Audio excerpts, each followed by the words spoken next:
Superheroes have always been a huge part of my life. Ever since I was a little kid, I love superhero related things. And that could be like not even just superpowered humans, it could also be just people who are heroes in general, like Optimus Prime. Transformers was so big when I was a kid. But I really always have been a huge admirer of superheroes. Even now, I still look up to superheroes because they represent so many things, whether it be perseverance, hope, justice, kindness, so many things. Superheroes have qualities that I admire and I try to put into my day-to-day life. And I am now at a point where I love so much superhero media, whether it be, Invincible, The Boys, it could be smaller things that are lesser known like Chronicle, the Marvel, the DCU now has actually got me. Before, I wasn't really that big of a fan of DC movies until the new Superman movie came out, and it absolutely became one of my favorite movies of all time. And one big thing the movie gave was hope. I still see people to this day still dwelling on, maybe not dwelling, but still think about the hope that the movie gave them and the hope that Superman gives them. And since I was also a big Marvel fan, I already written a Spider-Man 2099 live action movie. You can check out videos about that. But this Superman movie, and me getting further into Superman now, inspired me to try to write my own DC movie I call Vulcan. Hey everyone, hope you're all doing well. My name is Mike Ian. For today's video, let's talk about the fact that I wrote a movie for the DCU. So you already heard me say it, Vulcan. Vulcan might be a lesser known character in the DC comics. He's actually very lesser known, and I found this out the hard way because when I had found this character, I thought this is so cool. This is like something I'd love to write, like a power of flight and like fire and all this stuff is what I was envisioning for this character. And only to find out that I could barely even find out about what happened in the comics. Now, I still found out as much as I could. The way I did with Spider-Man 2099, since I'm not in a position to be buying comics, I have one physical comic that a friend of mine gave me. But I needed to know everything that happens in the comics. So, Comic Story, may he rest in peace, he had like a full playlist of the Spider-Man 2099 issues. So I went through and I watched all of that. And I tried to do the same thing for Vulcan.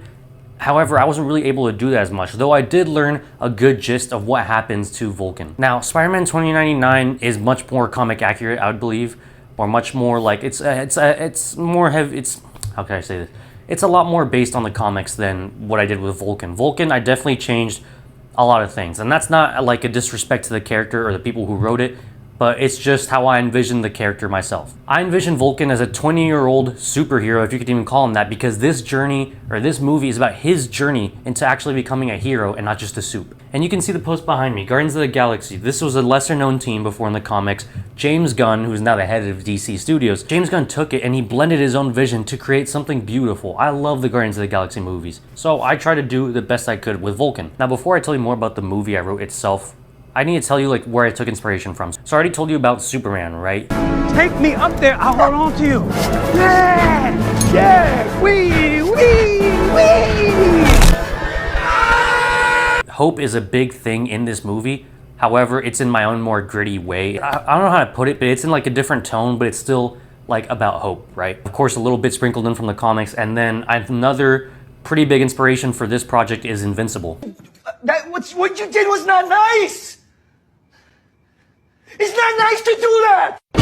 And mainly I'm talking about the fights. I feel like in Invincible, so many things about the fights like call to me and like what I would want to write. Like just like the sounds when people like take off on the flight. The fights themselves are brutal, they're epic, they're huge. I feel like they're like great depictions of what superhero fights would be. So imagine that in live action with not super heavy like CGI, but something that looks super realistic almost. And I believe there is a term for how to make this like CGI look realistic, which is what I would hope to do.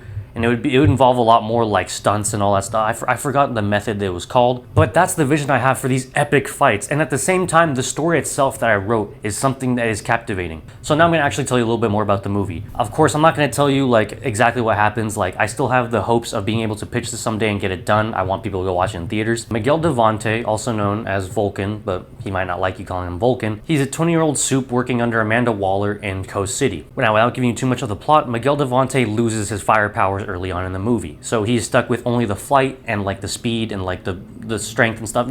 But the fire was a huge part of his powers and it is part of his legacy. He actually comes from a family of the Vulcans. And at the same time, Miguel Devante is going to cross paths with the villain known as Floronic Man. Floronic Man, if you don't know him, I guess one way to describe him is like he has access to the green, and I've learned as much as I could about him. So it might be a poor way of describing him, but think of Evil Groot almost. But he looks like a tree and all that. And another thing about this, the way I wrote Floronic Man would be in almost like a horror sense. So his scenes are a little bit more towards thriller and horror because I wanted to blend the two genres together. I want to take like superhero and like a little bit of horror and blend it in because I think super villains should definitely be like if you saw this, like this guy right here, I'm showing you a picture of him. If you saw this, you'd be pretty scared, right? So I wrote his scenes to be more of a thriller or horror oriented. Now, while I did say Coast City, most of this movie actually takes place in Mexico. I like to believe that I showcase a lot of Mexican culture because I myself am Mexican American. Miguel Devante is Mexican.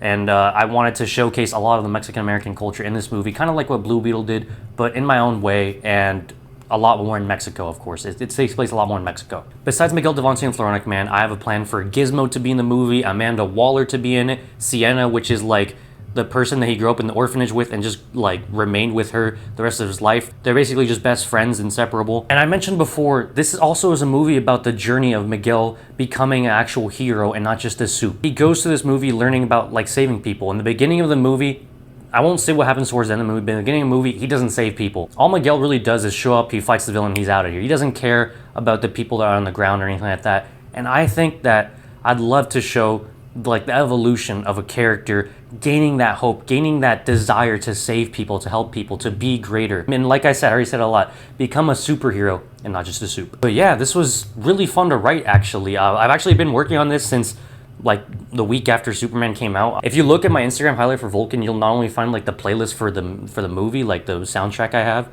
and it's not for like, I didn't put these songs in the movies for the sake of having music in it, you know, I put it because they were what helped me think of scenes in the movie. But if you look in that, you'll see that I was working on the script for a long time, and I've gone a lot of different ways with this. I've tried doing like a much more comic accurate one from like the knowledge I could find about the comics. I didn't really like how that was going in my script because that's not because of the comics, that's because of what my vision was becoming. It wasn't great. I did like another completely different story, and then it just felt too basic. I felt like this story right here, this script took me a while to think about. The vision like took me a while to get to, and now I'm very confident about what I have. But yeah, Vulcan, Miguel Devante, I wrote the movie. I'd love to pitch it someday. I could probably make some more videos on it in the future.